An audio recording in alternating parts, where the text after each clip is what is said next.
Assalamualaikum warahmatullahi wabarakatuh. Kali ini saya akan sedikit menjelaskan tentang paradigma OOP.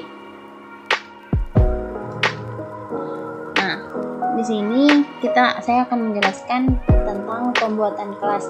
Kita akan mendefinisikan sebuah kelas dengan menggunakan kata kunci class, diikuti oleh nama kelas tersebut. Berikut adalah contoh kelas yang sederhana. Bisa dilihat di gambar yang di situ. Kelas memiliki toString atau string dokumentasi yang bersifat opsional, artinya bisa ada atau tidak. toString bisa diakses menggunakan format class name _doc_class _body terdiri dari semua pernyataan berupa atribut, fungsi, dan data dari kelas. Setelah pembuatan kelas, contoh pembuatan kelas, kita akan hasil dari kelasnya bisa lihat di gambar tersebut.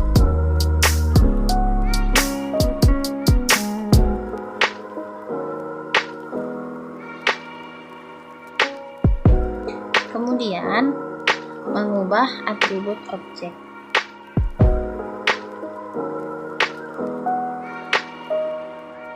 Bisa dilihat di gambar tersebut. Cara yang lebih elegan untuk memodifikasi atribut dengan menggunakan fungsi-fungsi berikut. Gitar itu fungsinya mengakses atribut objek. Harus memeriksa apakah objek memiliki atribut tertentu atau tidak. Setter mengatur nilai atribut. Jika atribut tidak ada, maka atribut tersebut akan dibuatkan. Delete menghapus atribut dari objek. Kemudian hasil dari mengubah atribut objek bisa dilihat di gambar berikut.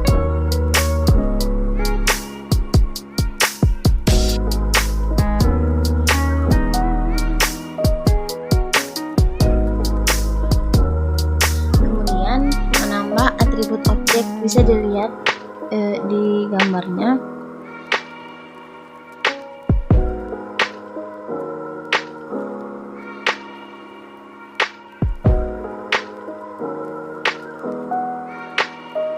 Setelah dimasukkan kode-kodenya, kemudian ciptakan hasil dari penambahan atribut objek. Kemudian penghancuran objek bisa dilihat pada gambar tersebut. Penghancuran objek atau pengumpulan sampah. Python menghapus objek yang sudah tidak terpakai secara otomatis untuk menghemat memori. Proses ini disebut dengan pengumpulan sampah. Kolektor sampah Python terus berjalan pada saat program dieksekusi dan dipicu pada saat tidak ada lagi referensi atau variabel yang merujuk ke objek. Jumlah referensi terhadap objek bertambah pada saat ada variabel yang merujuk ke objek tersebut. Sebaliknya, referensi terhadap objek berkurang ketika variabel terhapus dengan menggunakan del, atau saat terjadi penugasan ulang, atau saat referensi keluar dari skopnya. Dan setelah dimasukkan kode-kodenya, hasil dari penghancuran objek bisa dilihat di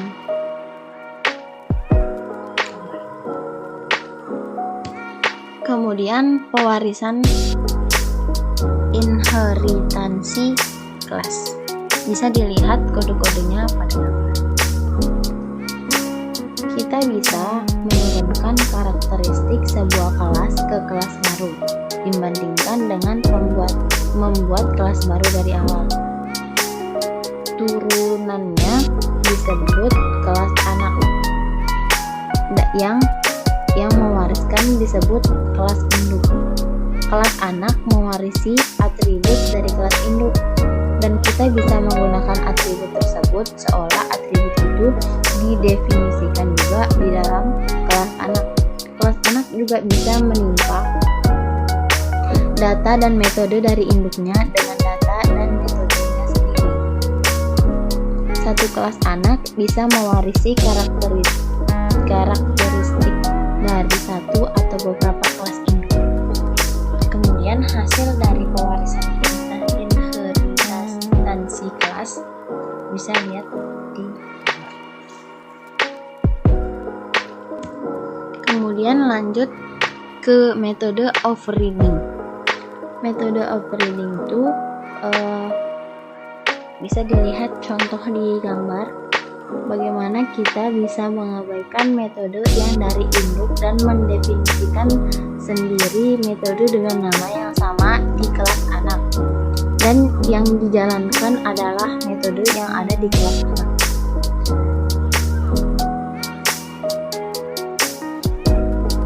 Bisa dilihat di gambar dan hasil dari metode overriding.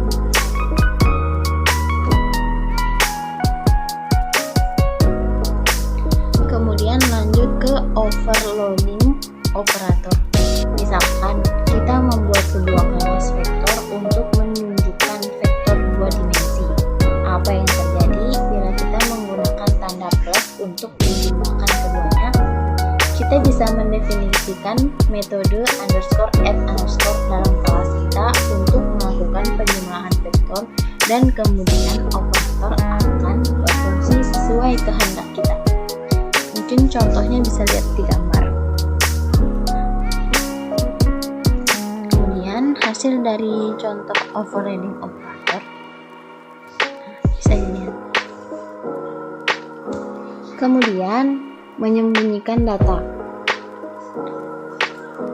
Sebuah atribut objek bisa dibuat terlihat ataupun tersembunyi dari luar kelas. Caranya di Python adalah dengan memberi nama atribut dengan diawali tanda underscore 2 kali.